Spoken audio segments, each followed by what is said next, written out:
what's your definition of an ideal parent? An ideal parent.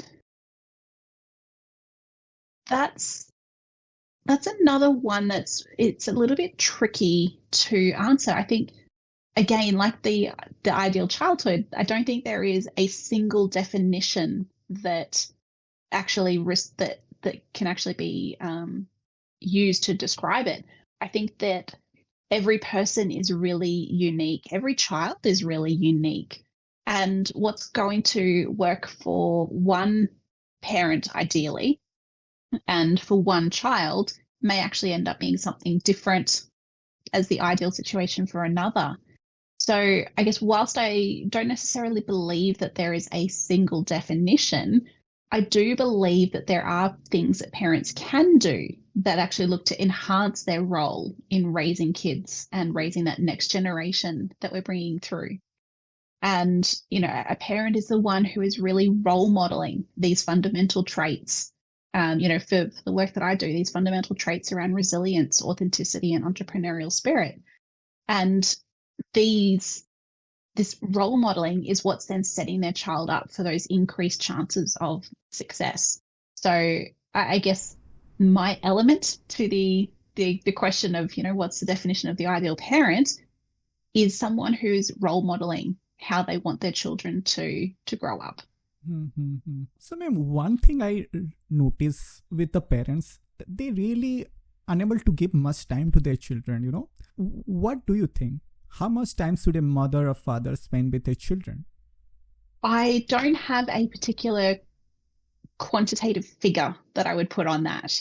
And it just simply comes down to quality is actually the key here.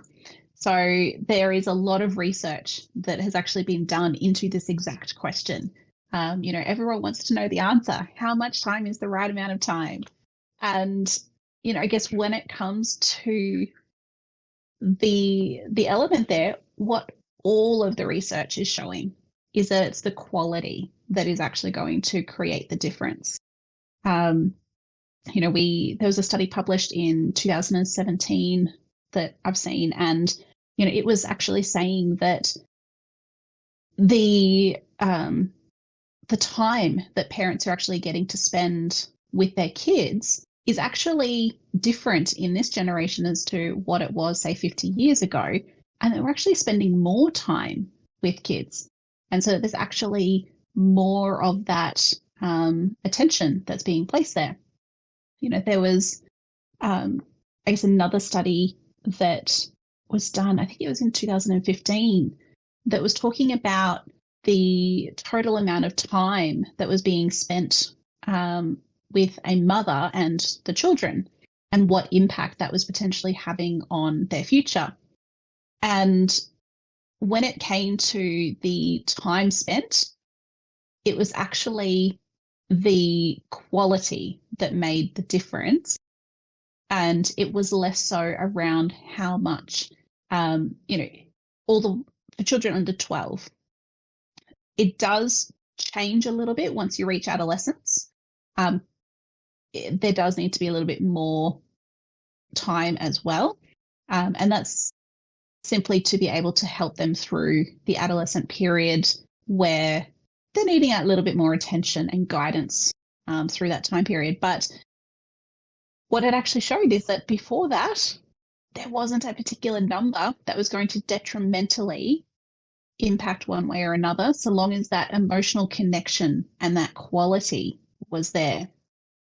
How parents feel about their role as a parent, how they're feeling about their partner, how emotionally connected they are to children, all of that is actually far more impactful in the child's development and the potential likelihood of behavioural issues or whatever sort of issues there might be than the amount of time that the child is actually potentially in daycare, as an example. Yeah.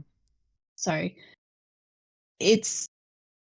I guess I spend a lot of time focused on middle childhood, which is that stage just before adolescence, so that the kids have the fundamental skills ready for adolescent sort of time frame. And there are very much some critical elements there about ensuring that the child is actually getting that developmental support for the life skills that they need during that period.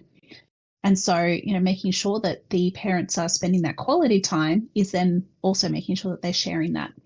And I mean, quality time doesn't necessarily have to be going and doing a dedicated activity together every single time.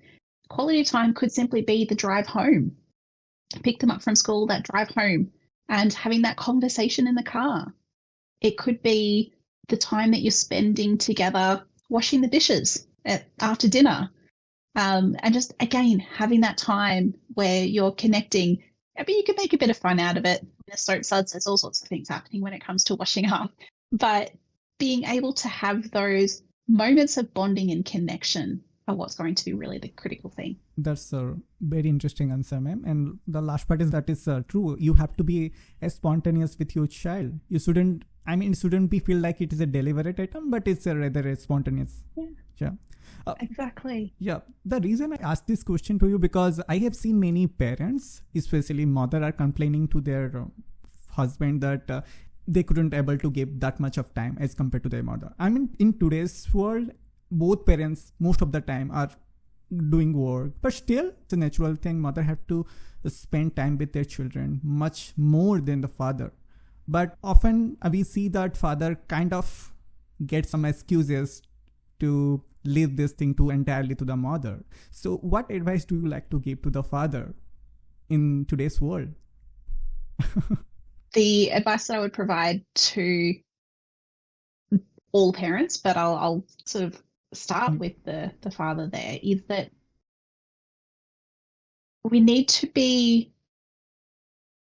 less. So there's a lot of guilt placed around the time spent with their child. And that is what the research is showing, is that guilt is misplaced. So what the advice that I would say is find those times of quality moments. What is there in your normal day-to-day routine that you can actually utilize it? And maybe it's taking a moment to slow the task down. So we're all very much focused on getting through the task, getting to the next thing on that to-do list. And there's a lot of rush that can potentially happen. So taking a moment to slow it down and see where those opportunities are for connection. Fathers have a really special role in supporting the child's development, particularly around areas like confidence, motor skills, their curiosity, their problem solving, their analytical skills. These are such critical areas that fathers bring. In the same way that mothers have a unique, special role in supporting the child's development. For mothers, it's being able to support that emotional regulation, the empathy, the social skills, the cognitive development, their sense of self, and other various different sort of traits. And so it's being able to know that the role as a parent there is so critical and important. Fathers and mothers. And so it's being able to, like I said, just have a look at your day. Where can you find some extra quality time? Not necessarily more time, but more quality time. Thanks for watching. To see the full episode, check out the link in the description.